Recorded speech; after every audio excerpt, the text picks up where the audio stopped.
Good morning, students.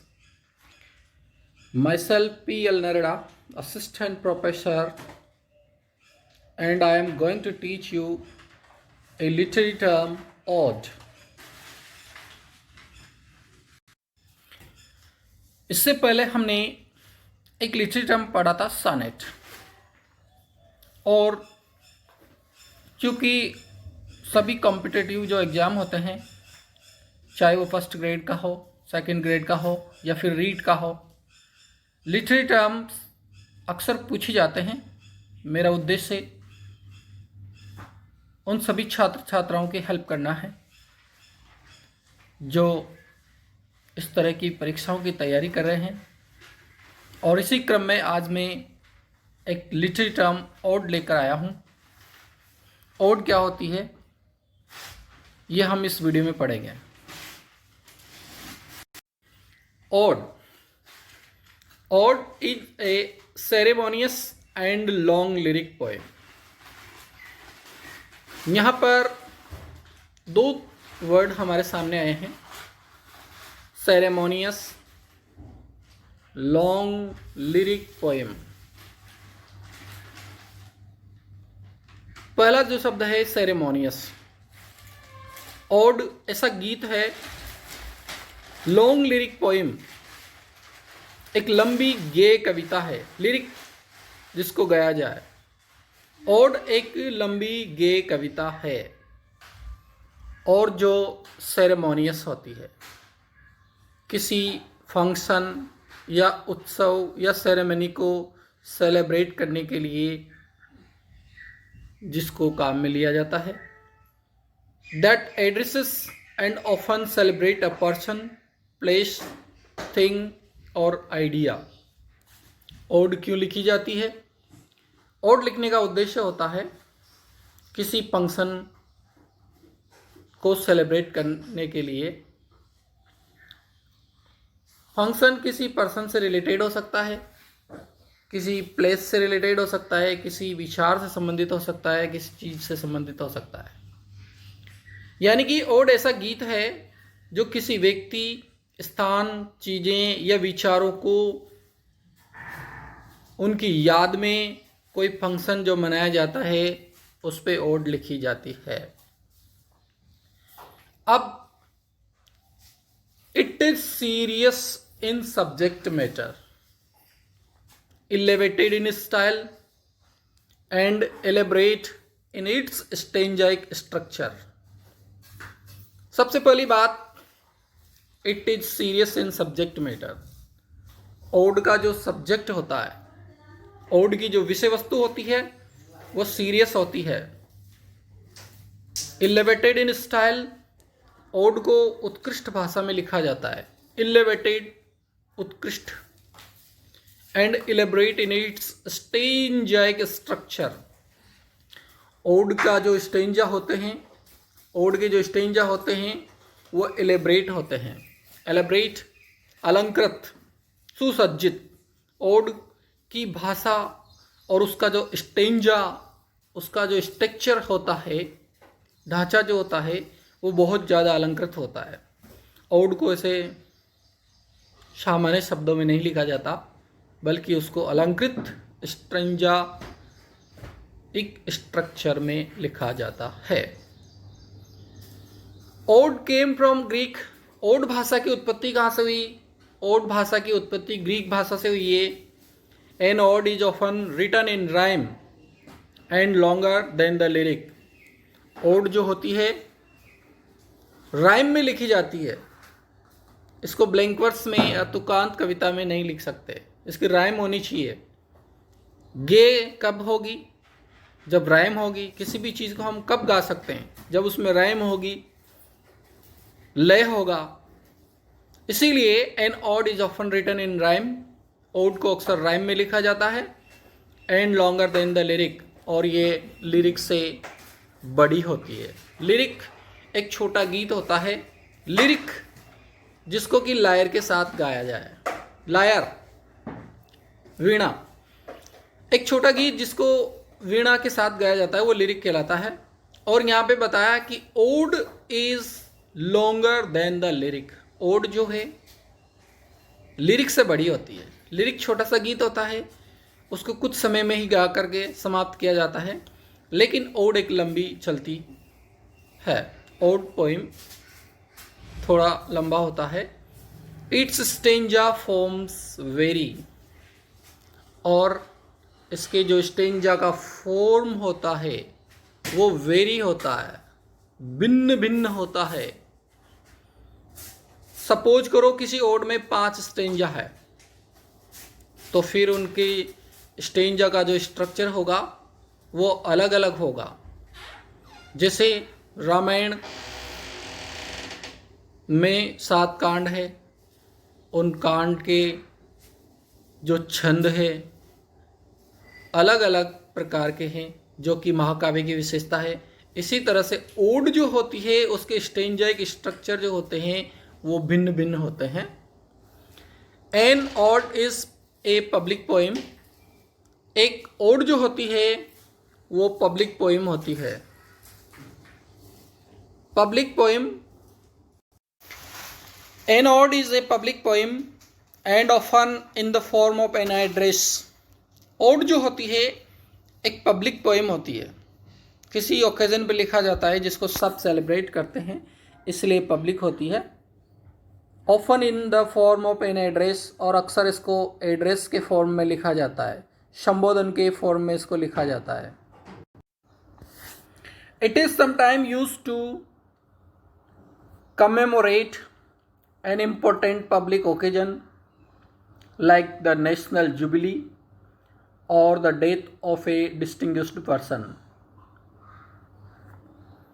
Odd जो है क्यों लिखी जाती है? कमेमोरेट करने के लिए, किसी फंक्शन या उत्सव को सजाने के लिए। कमेमोरेट, उत्सव मनाना।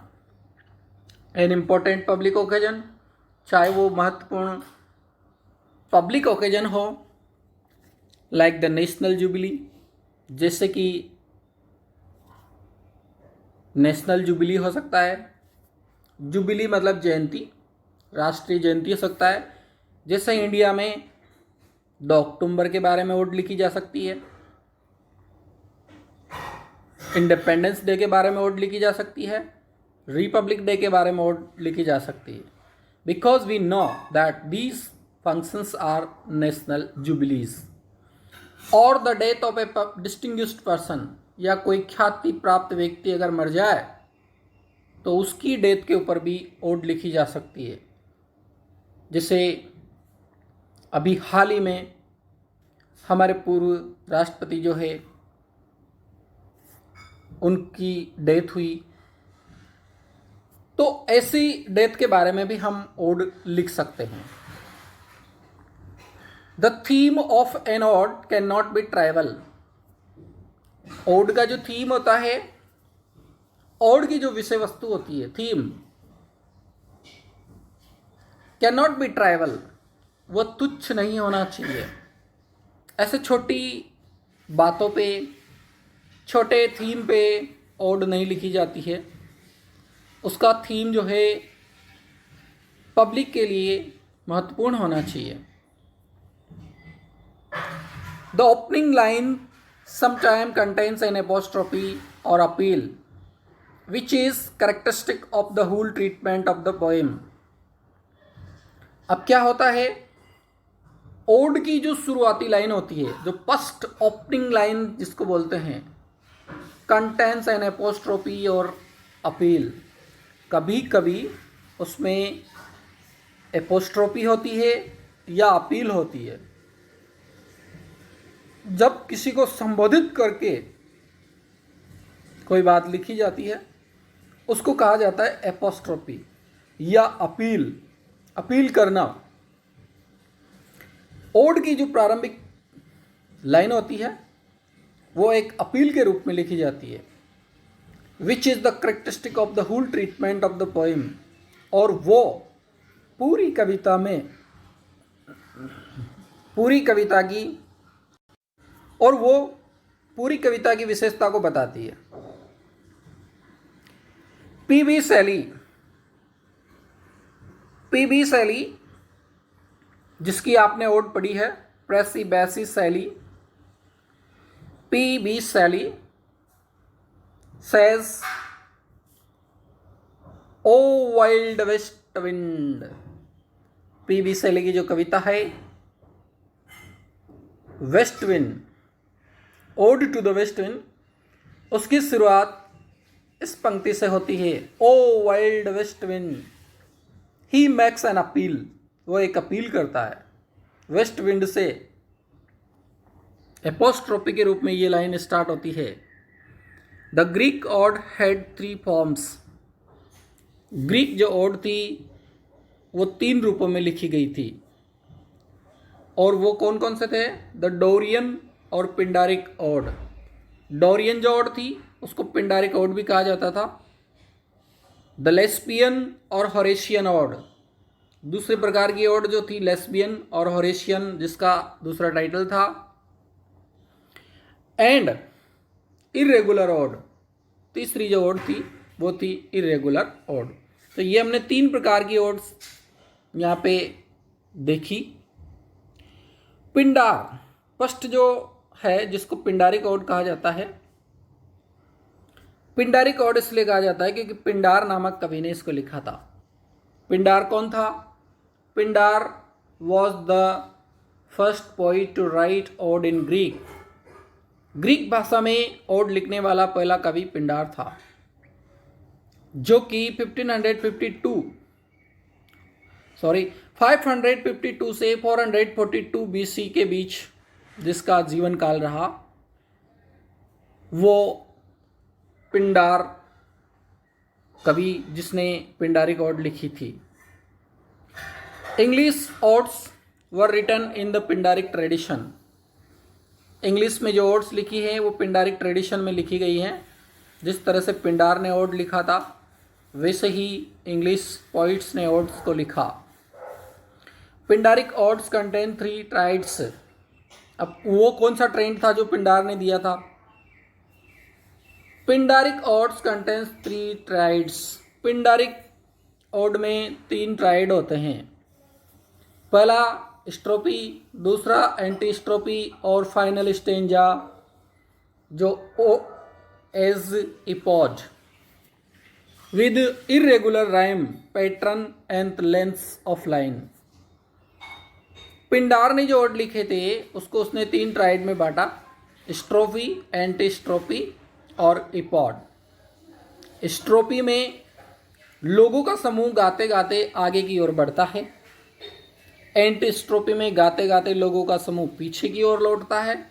और इपॉड में गाते हुए लोग बीच में स्थित रहते हैं विद इरेगुलर राइम पैटर्न। और जो पिंडार ने ओड लिखी थी उसका राइम पैटर्न इरेगुलर था, उसमें रेगुलरिटी नहीं थी। और लेंथ्स ऑफ लाइन्स भी लेंथी थी। Some examples of Pindaric odes are. Pindaric odes के कुछ उदाहरण यहाँ पे आपके सामने हैं। पहला है थॉमस ग्रे की ode the progress of poesy. Thomas Gray नामक प्री रोमांटिक पोइट है, उसने द प्रोग्रेस ऑफ पोइजी लिखा, जो पिंडारिक शैली में लिखी गई ओड है।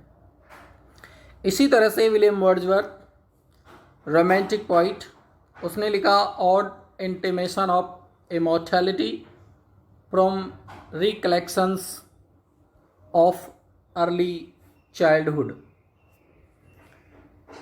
थॉमस ग्रे के बाद विलियम वर्ड्सवर्थ, जो कि 1770 में कुकुरमाउथ में पैदा हुआ था, रोमांटिक कवि के रूप में जाना जाता है, उसने ये ओड लिखी। हॉरेशियन ओड्स वर फाउंड। हॉरेशियन ओड जो पिंडारिक ओड के बाद दूसरे नंबर की ओड है वो है Horatian odes. Were informal in tone and devoid of any strict rules. Horatian odes के वैसे रूल नहीं थे जैसे कि पिंडारिक ओड के थे। पिंडारिक ओड 3 भागों में बटी हुई थी, स्ट्रोपी, एंटीस्ट्रोपी एंड एपॉड। लेकिन हॉरेशियन जो ओड्स थी वो इनफॉर्मल थी, टोन में भी, और वे divide of any strict rules नियम कायदे डिवोइड रहित, स्ट्रिक्ट रूल्स, उसमें कोई स्ट्रिक्ट रूल्स नहीं थे। स्ट्रिक्ट रूल्स कठोर नियमों से वो रहित थी Horatian ode. Andrew Marvell's ode upon Cromwell's return from Ireland is an example of Horatian ode. Andrew Marvell एक कवि है, एलिजाबेथन पोइट, और उसने लिखा है एक ode upon Cromwell's return from Ireland. यह एक अच्छा उदाहरण है होरेशियन ओड का। इसने होरेशियन पैटर्न को फॉलो किया था। इरेगुलर ओड्स, तीसरे प्रकार की जो ओड होती है irregular odes, were without any formal rhyme scheme. इनकी कोई फॉर्मल राइम स्कीम नहीं थी, औपचारिक राइम स्कीम इनकी नहीं थी। And structure such is the Pindaric ode, और इनका कोई स्ट्रक्चर भी नहीं था, जिनका कोई स्ट्रक्चर भी नहीं था जैसा कि पिंडारिक ओड का था। Wordsworth and Keats use this type of odds. जो इरेगुलर ओड हैं उनका प्रयोग वर्ड्सवर्थ और कीट्स नामक दो रोमांटिक कवियों ने किया है। वर्ड्सवर्थ एंड कीट्स ऐसे रोमांटिक कवि हैं जिन्होंने इरेगुलर ओड्स का प्रयोग किया है।